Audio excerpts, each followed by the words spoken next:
Kamu nyumbang berapa? Kamu nyumbang berapa? Itu bukan sumbangannya, sumbangan orang tua. Ini tidak berdampak untuk melatih anak, tidak berakibat menempa diri anak. Dia hanya berfungsi sebagai keran yang menyalurkan sumbangan orang tua, cuma atas nama dia, ya.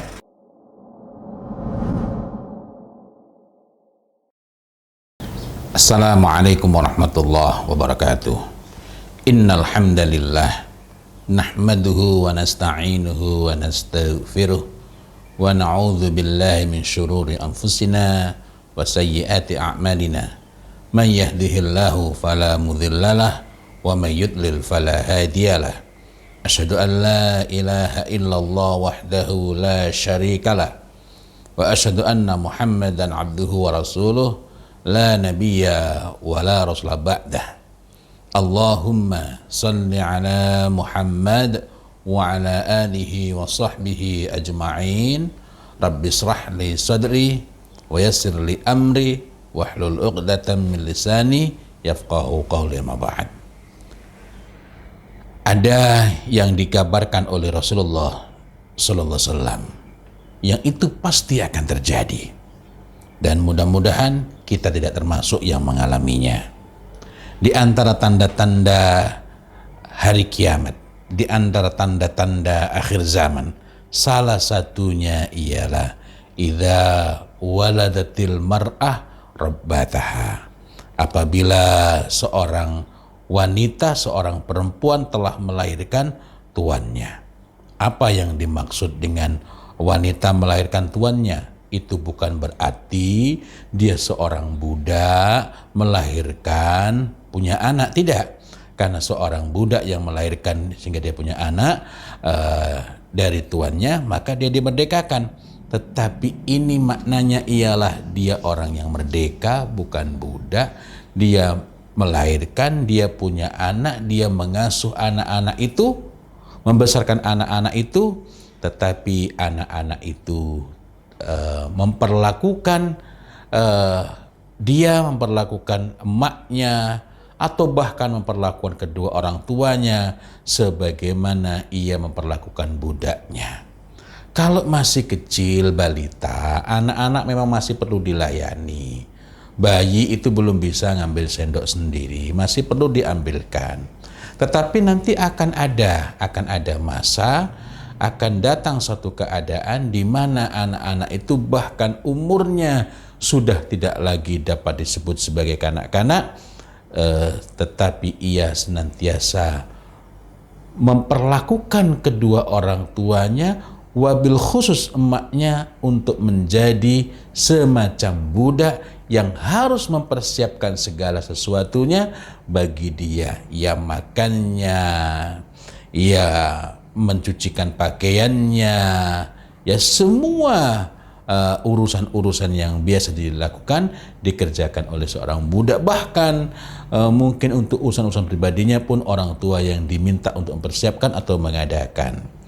Nah, kenapa ini terjadi? Wallahu a'lam bishawab. Tapi kunci yang paling awal ialah manakala kita mendidik anak keluar dari koridornya, keluar dari tuntunannya, mari kita ingat sejenak. Ini ayat yang paling sering saya sampaikan ketika berbicara tentang parenting, berbicara tentang pendidikan anak. Apa itu? Quran surat An-Nisa ayat 9, tetapi pada kesempatan kali ini kita tidak membahas berpanjang-panjang. Saya hanya ingin mengambil satu poin, 2 poin tepatnya. Apa itu? A'udzubillahi minasyaitonirrajim. Bismillahirrahmanirrahim.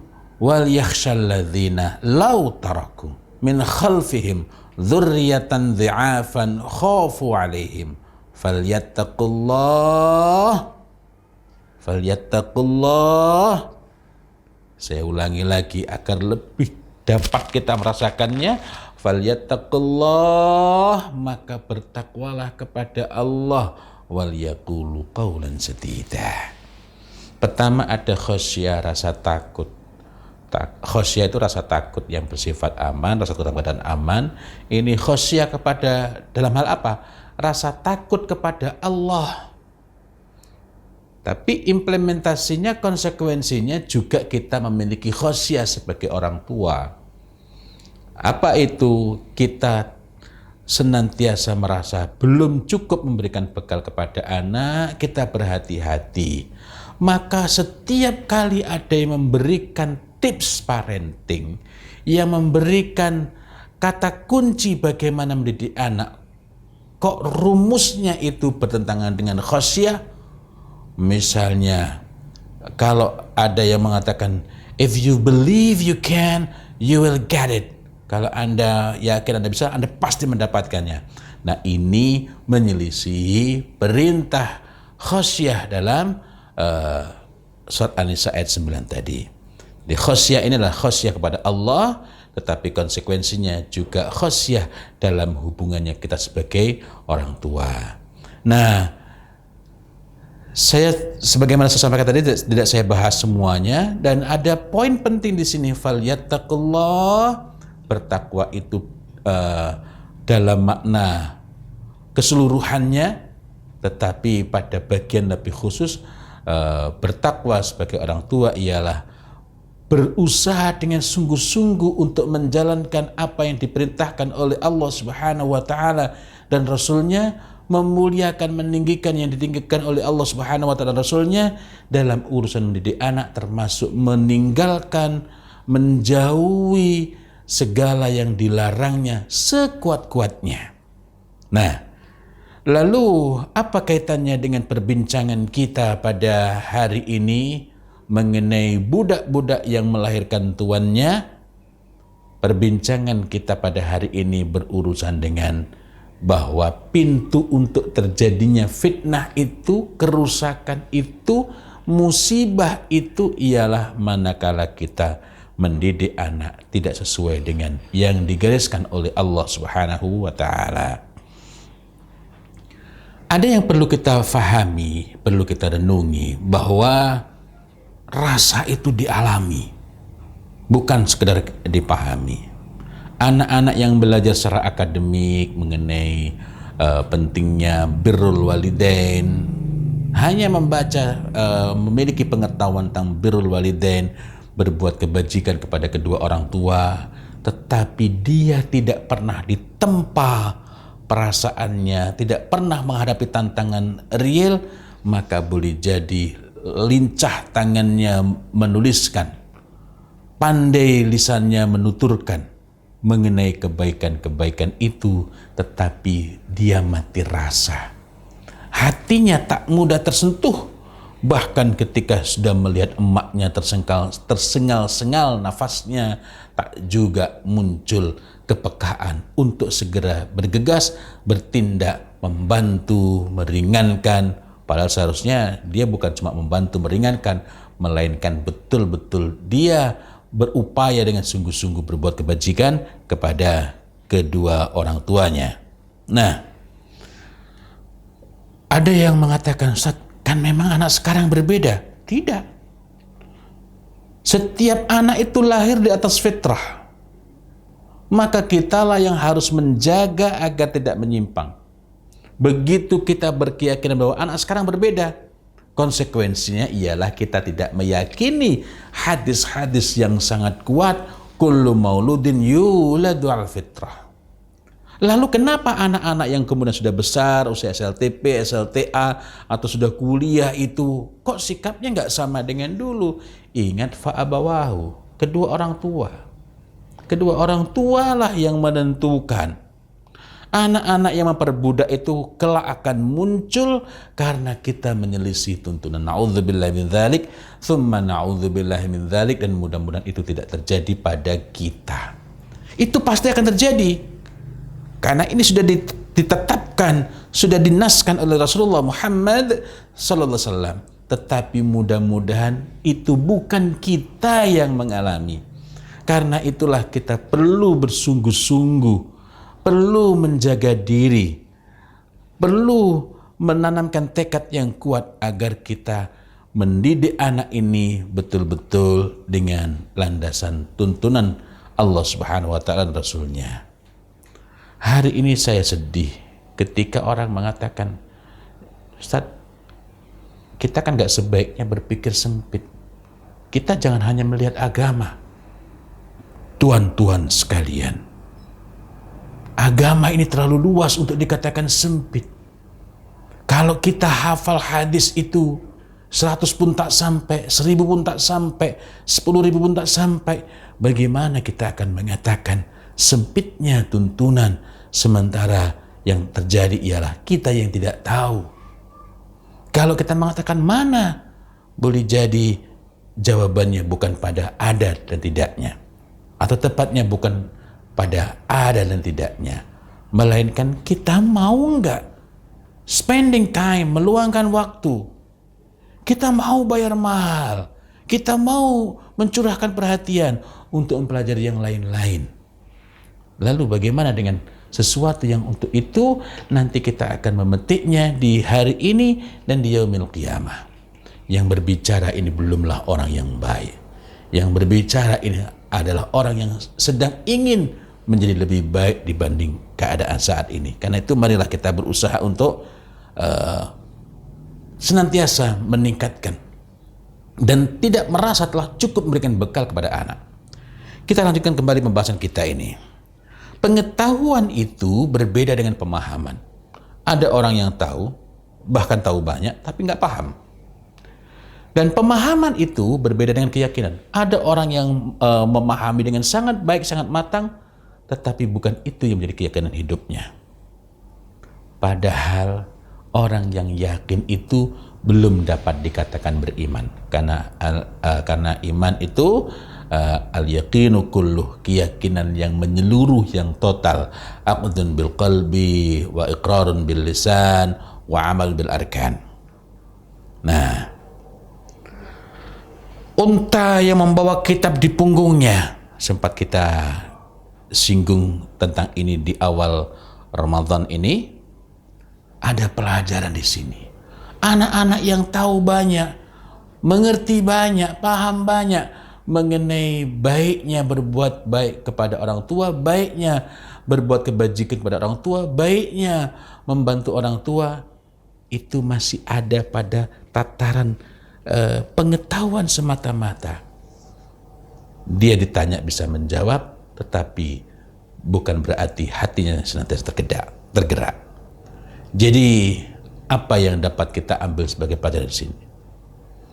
Kepekaan itu, atau bahas sekarang itu, empati itu dilatih. Tidak sekedar merasa. Cukuplah orang tua itu dianggap kejam apabila orang tua membiasakan anaknya hidup mudah, merampas hak mereka untuk belajar kehidupan, merintangi mereka belajar melayani diri sendiri.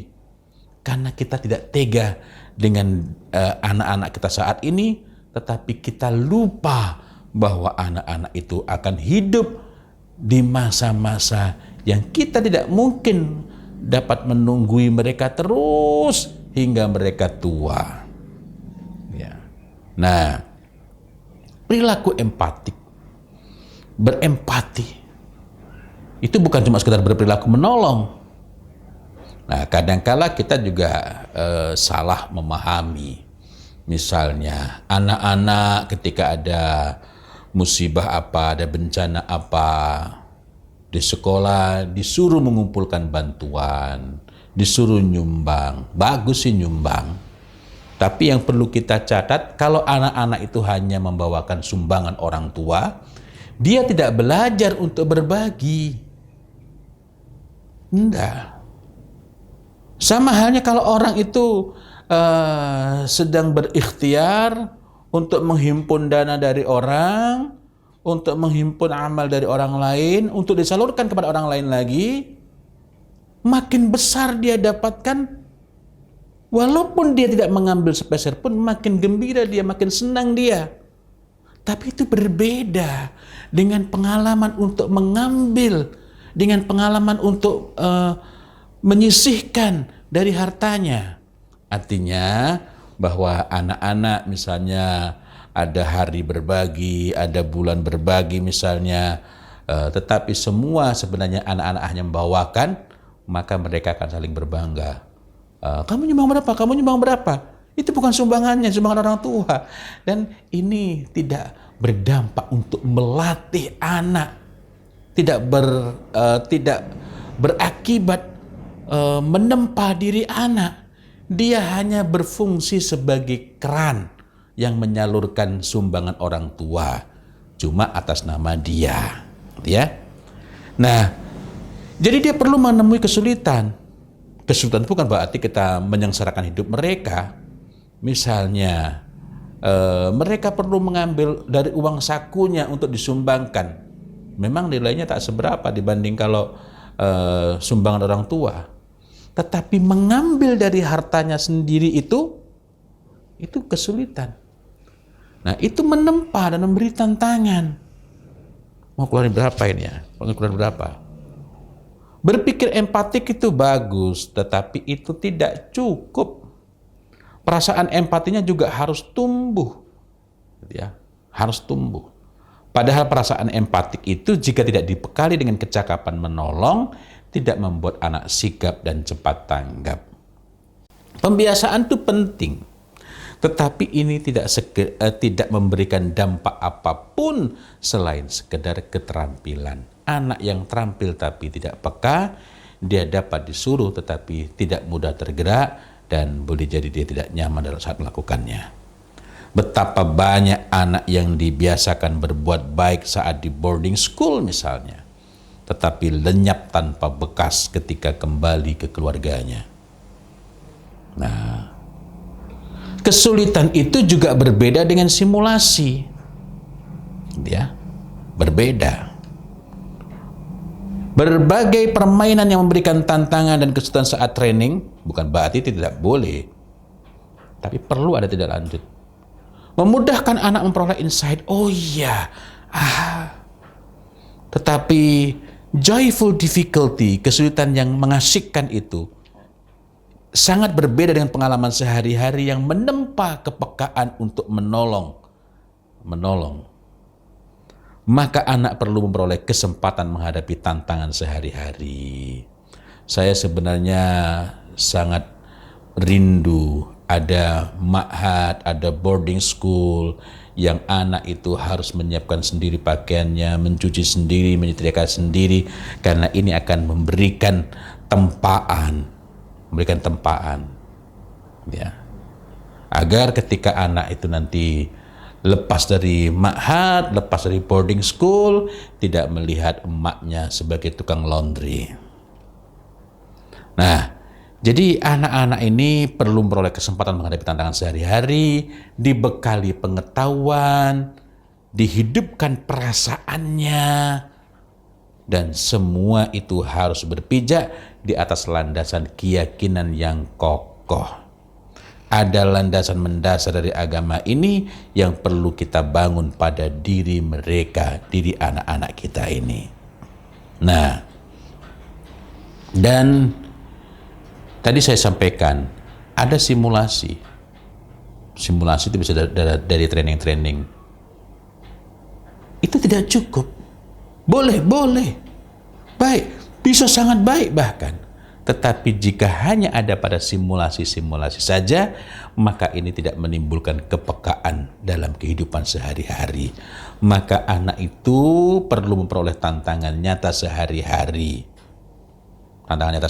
Sehingga dengan itu anak melatih mengatur waktu, mengelola diri, mengenali risiko, dan menentukan prioritas. Misalnya, nyuci harus sendiri. Menyetrika harus sendiri, tidak boleh laundry.